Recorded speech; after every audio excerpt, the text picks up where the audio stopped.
My dear Virgin Islanders, residents, and visitors, a pleasant good day and God's blessings to all the people of the Virgin Islands. As a territory, we continue to hold strong in the battle against the COVID 19 global health pandemic, which we must remember is not yet over. Some countries are still reeling from this pandemic as hundreds continue to die every day, as borders continue to close and to be closed, and curfews continue to be lengthened, as hospitals and their intensive care units continue to be overwhelmed, and as a cure or vaccine is still nowhere in sight.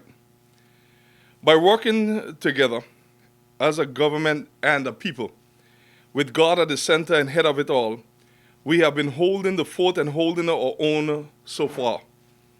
We have managed to keep the infection and fatality rates down to very low numbers when compared to most other countries.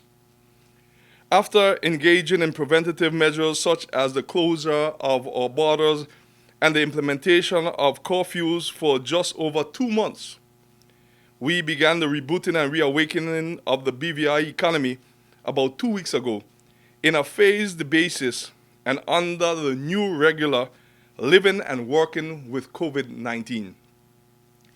The implementation of the restrictions such as the curfews and closure of businesses was necessary, not only to prevent the spread of the virus, but to allow your government and its agencies to develop and implement the necessary protocols and to prepare our infrastructure so that we can face the new reality of living and working with COVID-19. As those measures came into place, we were able to gradually make the changes, relaxing the restrictions.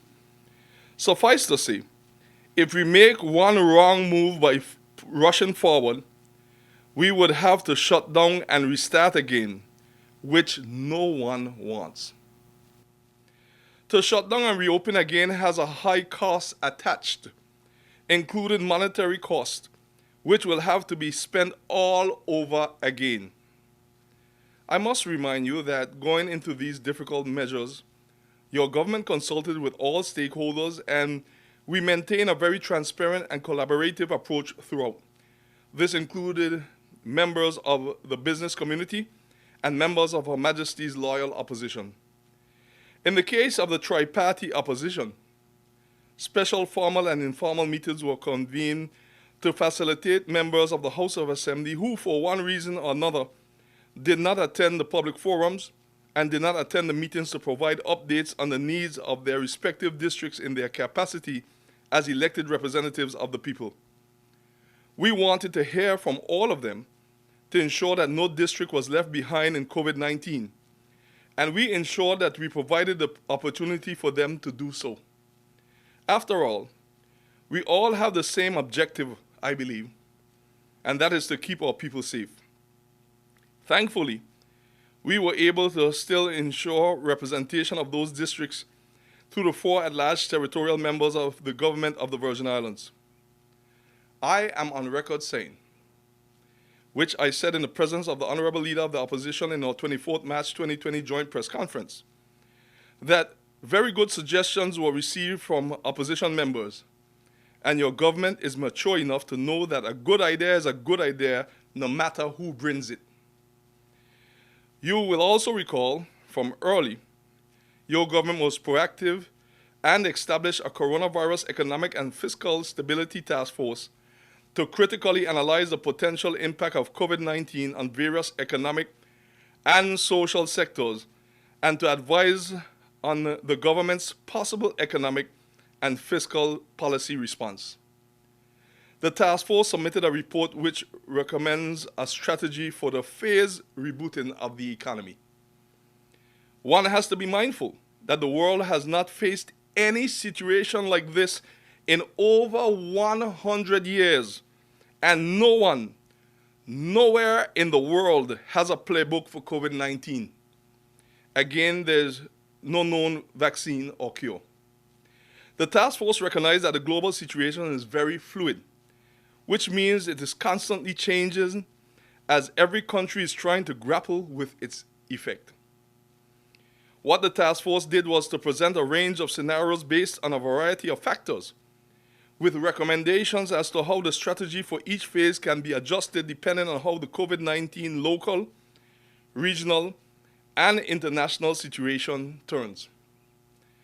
This task force also looked at what was happening in the world, paying close attention to the strengths and pitfalls of economic stimulus strategies in the region and internationally. So to reiterate, your government has a plan that has already been in motion for some time for reawakening the BVI's economy. This plan was developed through the partnership between your government working closely with the various stakeholders in the community and guided by the work of the Coronavirus Economic and Fiscal Stability Task Force. As everyone knows, we are already into our third week of the first phase of the rebooting and reawakening of our economy under the new regular.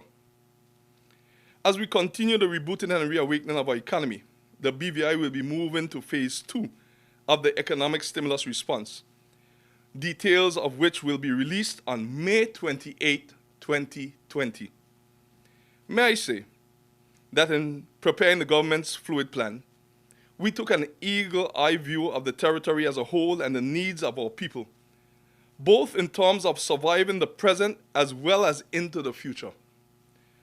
So the initiatives where you, the people of this territory, receive supplies of food during the 24-hour, 14-day curfew were part of that plan.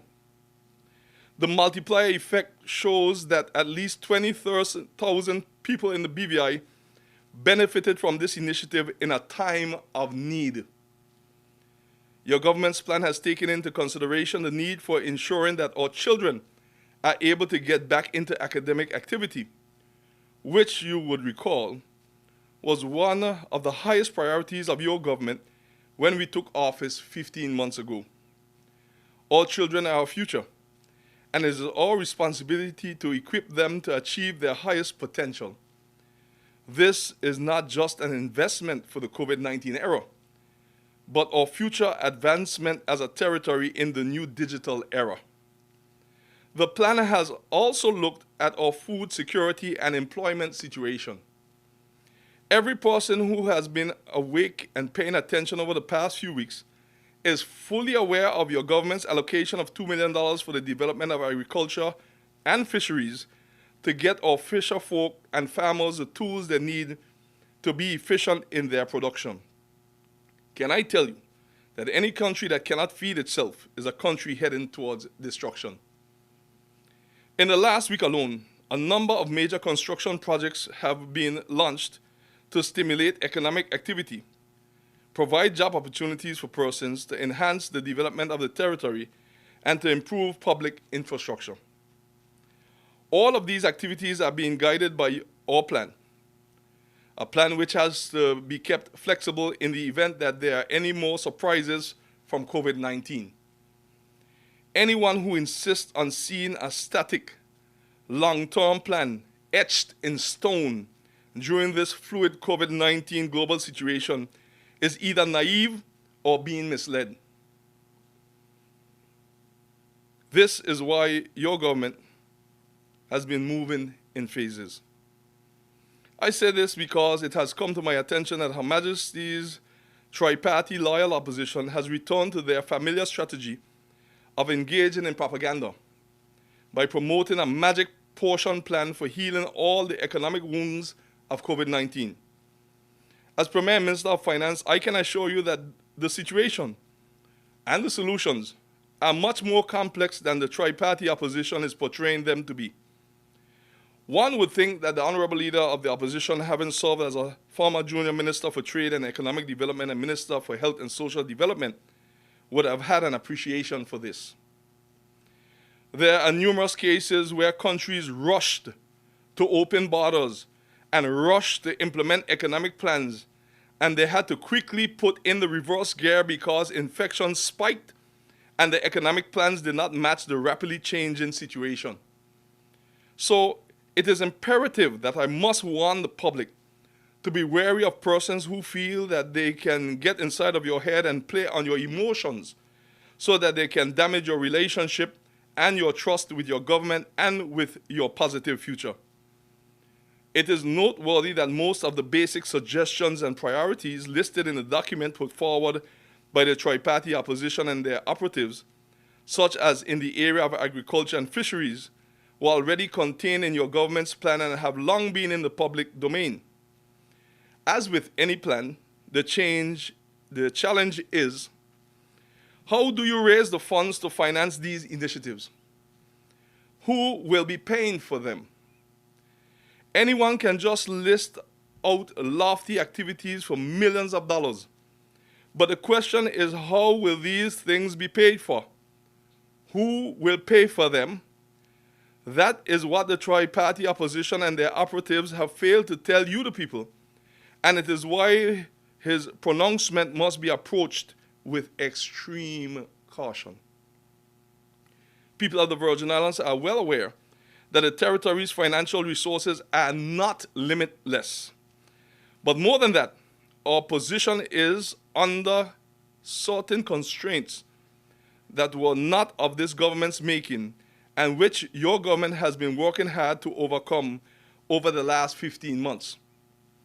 Some factors were the result of poor management and poor decisions by persons before, majority of whom now form the opposition.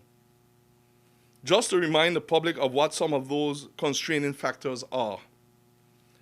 The financial services sector has suffered a decline of millions of dollars due to measures such as beneficial ownership and open registry that were imposed by external forces. The former government did not implement any plan to contain the situation, and hence the decline in this industry. The result is millions of dollars less to take care of the needs of you, the BVI public. No serious efforts during the 8-year tenure of the last administration to diversify the BVI economy and to develop new revenue streams and new industries that could provide jobs and economic activity. The position of the UK government is that grants are not an option at this time, and the BVI taxpayers must use their own money to finance and relief measures that they want. Former government members, including those currently in the opposition, should have no difficulty understanding this, since they said this was a response of the UK government after Hurricane Irma in 2017 on the matter of grants. The ability of your government to seek out loan funding to help our people and stimulate economic activity is constrained by certain conditions in the protocols for effective financial management due to conditions agreed and signed to by the former government. Your new government has been trying since last year to renegotiate more favorable conditions.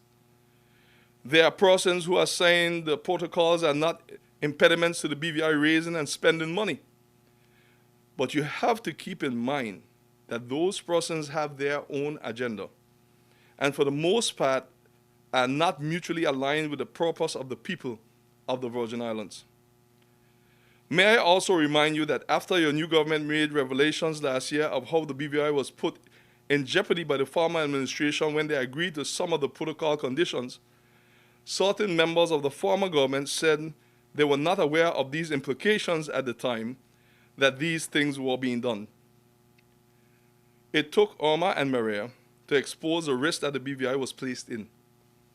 And where the UK's assistance in recovery and rebuilding so far has been limited in comparison to the scale of the devastation caused by the 2017 disasters, we are now faced with COVID-19, where the UK is apparently again saying that our needs are not always mutually aligned with some of their offers for assistance.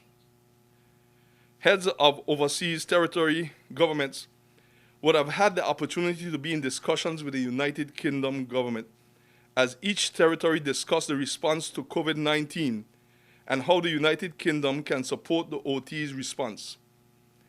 I must say that each OT is unique and our needs are unique. We are all different at different stages in navigating this pandemic.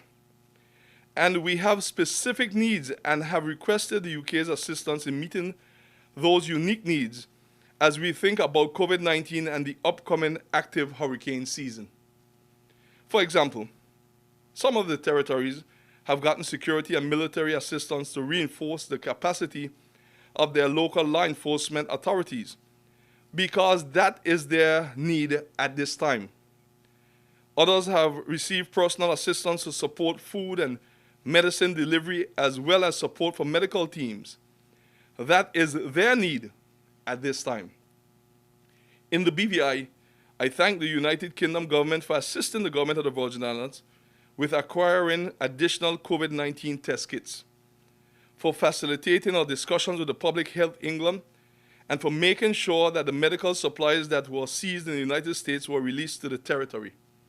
We also made a request for funding to assist with unemployed as a result of COVID-19 and the relaxing of our protocol to also take care of our people. So as you can see, we all have different and specific requests and needs as we walk through COVID-19 as OTs. I thank the United Kingdom government for understanding that the overseas territories is indeed not a one-size-fits-all. With respect to accessing some loan funding, thankfully your new government was able to renegotiate some portions of the CDB loan so that projects could have been undertaken with local contractors and workers being able to benefit. Funding for certain construction activities held up because we are still awaiting approval for the UK's offer of loan guarantees for recovery and development post-Hurricane Irma. Your new government has been criticized by the tri-party opposition and their operatives for not rushing in and signing on the dotted line, instead preferring to conduct some research and analysis of our own. But the fact is that what we met on coming into office, conditions agreed by the previous government, placed the BVI at high risk of losing control of its finances. That is why your government has sought to renegotiate some of the terms of this agreement and this arrangement, starting with a revised recovery and development plan. In fact, had your new government agreed to the terms negotiated by the last administration, where COVID-19 has now shut down the global tourism industry, our forefathers' legacy and our patrimony would have been wiped away. While there are some persons who are pushing us to dip into the BVI's rainy day savings, it is unwise for us to do so to any great degree. We must resist doing this as much as possible because the BVI, as we all know, is prone to catastrophic events as we saw in 2017. We cannot break the piggy bank and spend it all at once. In any event, we are limited in touching the reserve fund because this will compromise the BVI based on the ratios in the protocols for effective financial management that the former government agreed with the United Kingdom government. As Minister of Finance, let me be clear, not just on COVID-19's impact on the economy, but also its impact on the financial position of the government. Because more than 60% of government revenue comes from financial services, it is important for government to know what COVID-19's impact will be on that sector. Government is currently awaiting the May report from Financial Services Commission on the performance of the industry. This will make a material difference on government's ability to secure loans to support the forthcoming economic stimulus package, as well as what resources may be needed as a result of the upcoming hurricane season. Our seniors taught us that who have the watch does keep the time. It is also important that you, the people, are aware that the government approved a suite of immediate relief measures that the public service and statutory bodies are preparing implementation plans for, while the Ministry of Finance is working out certain financial details. I asked the question of the members of Her Majesty's loyal opposition and their operatives. Did you take these factors into consideration when you drafted the pie-in-the-sky shopping list with no plans for financing the same? I'm not going to put the people of this territory through the dilemma that we were put in the aftermath of the 2007 hurricanes. Not this government. The Virgin Islands Constitution is clear. We have to ensure the BVI moves on a path for the social and economic advancement of its people, and to fulfill the expressed desire of the people of the Virgin Islands to exercise the highest degree of control over the affairs of their country at this stage of its development. Clearly, in the actions that the previous government took, as I've outlined some above, to which 3 members of the now 4-member tri-party opposition were a part, they forgot that there was a preamble to the Constitution and designed the Recovery and Development Plan in a way that it gave others backdoor autonomy and power that would cripple us as a people and cripple our economy.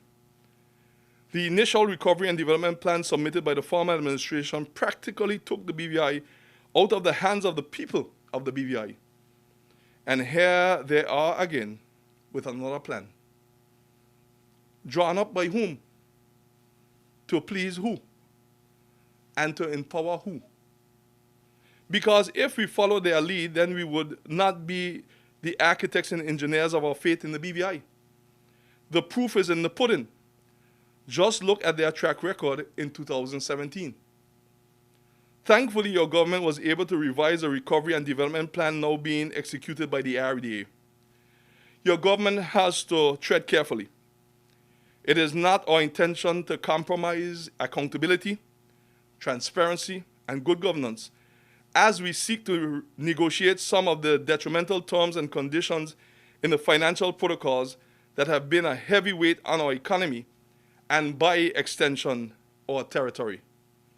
We have to be careful with what we do, because the truth is some of the decisions and actions of the previous administration have put the present administration in a very dangerous position. But with God guiding us and the Constitution as a reminder that we must continue to walk toward advancement, we will provide the right support to the people of this territory. May I also say that the present opposition has been treated with much more respect than any previous opposition in recent time. Your government has ensured that they have been afforded the opportunity to have a say in the territory's affair, even going so far as to reopen the budget debate when the opposition members were absent and missed their chance to speak. What the country needs at this time and this trying time is to be united behind a single plan, one that is informed by the widest cross-section of information, input, and professional analysis, not to be engaged in confusion and narrow, divisive tactics. We have come a long way, and we have come through a lot by working together and by being united.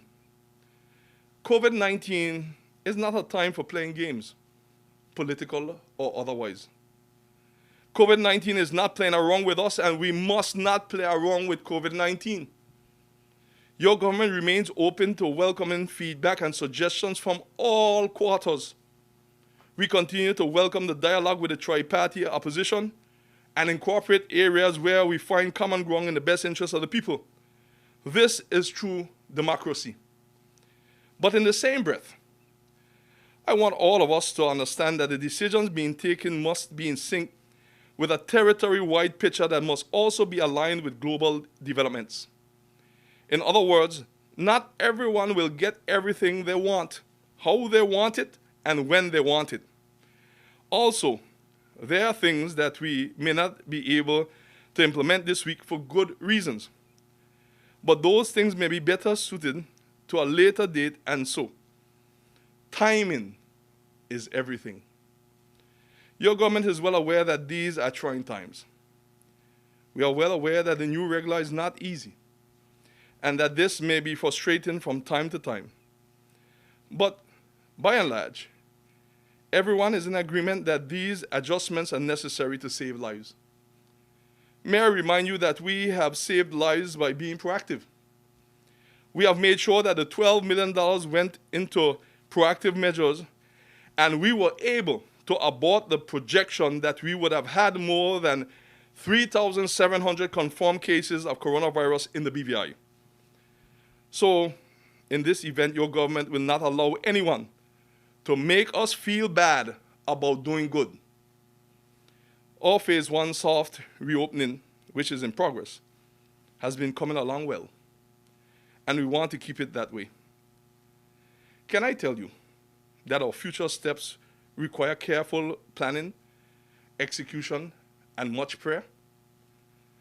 Can I tell you that while we are all aware of how important tourism is to the BVI economy, especially at this time, we have to be realistic in facing certain facts. Reopening our borders at this time without proper control measures places every person in the territory at risk of serious illness and even death.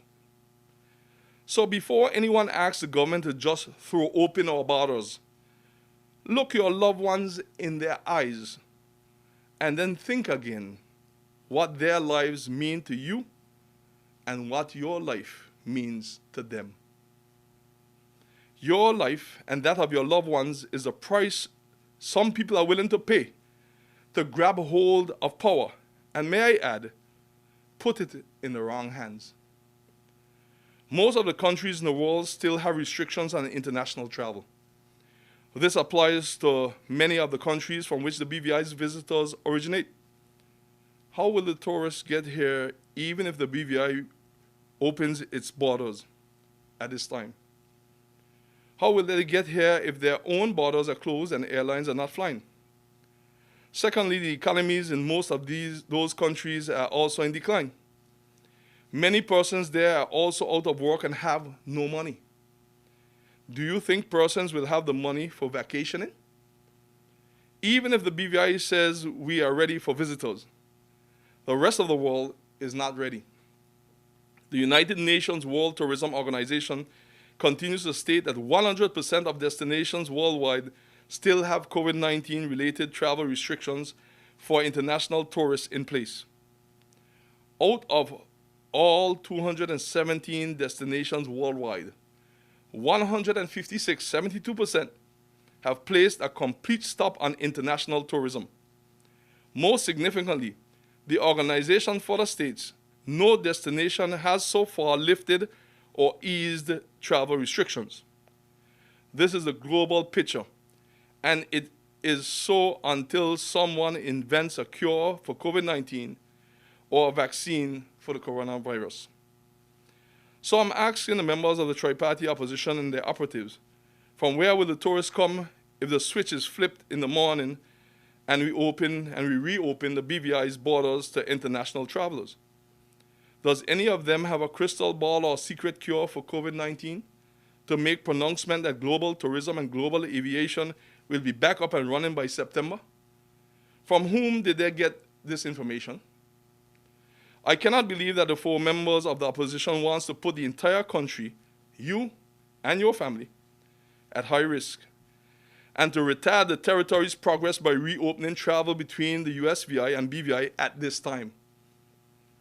Are the members of the tri-party opposition aware that flights are still being allowed between the USVI and the US mainland, and that yesterday alone there were over 17,000 new COVID-19 cases in the US and more than 750 new COVID-19 related deaths in the United States?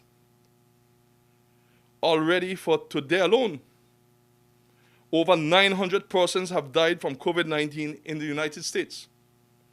Is this what our opposition want us to open our borders to contend with at this time? So my dear people, do not fall for this uninformed hype and propaganda and put your life and the lives of your loved ones at risk. Do not let others influence you into doing things that can cause harm and cause you harm and pain. In closing, I ask you, the members of the public, to bear patience and continue working with your government. We have come this far working together, and we have done well. Thanks be to God. Lives must come first. We cannot jeopardize the BVI by creating a health crisis on our shores. We cannot place the BVI in receivership by creating an economic crisis that is beyond our ability to manage. Do not believe that because we in the BVI have a good handle on things in terms of COVID-19 that we must become complacent. We are not out of the woods. So we must continue to conduct ourselves accordingly as we navigate this marathon. Please note that I do recognize that the opposition have their work to do, and I do respect that. But the government also have our work to do. And we do not intend to fail or compromise the safety and the future of the people of our beloved British Virgin Islands. By working with your government as we reawaken the economy in phases, and as we work to diversify the economy and create new local income streams, you will be saving lives, keeping people safe, and protecting our Virgin Islands for future generations. You, the people, have shown your commitment in the past, and I'm confident that you will stay the course and not succumb to distractions. So let us continue to walk oneness in purpose. Let us stay informed and remain laser focused. Each of us has a role to play to help our economy and to keep us safe. Can I tell you that every time you wash your hands often for at least 20 seconds, you are contributing positively to keeping us safe and helping our economy? Can I tell you that every time you remain 6 feet apart with social distancing, you are contributing to keeping us safe and helping our economy? Can I tell you that when you wear your mask covering your nose and mouth area down to your chin, you are contributing to keeping us safe and helping our economy? This is why we must always be cognizant that we are in this together, and together we will defeat COVID-19. And despite all the naysayers, whenever I say this, I mean it. Wherever you are, God is, and wherever God is, all is well. All will be well in the British Virgin Islands once we continue to work together and adhere to all the social measures being put in place by your government for your safety, and for us to continue to work together on rebuilding our economy in this new regular of living through COVID-19. And may I add that any leader who tries to tell their people that COVID-19 will be going away anytime soon is fooling the people and need to stop. So may God continue to watch over all of us as we learn how to live through COVID-19. And may God bless the people of these beautiful Virgin Islands. And may God forever bless the British Virgin Islands. I thank you.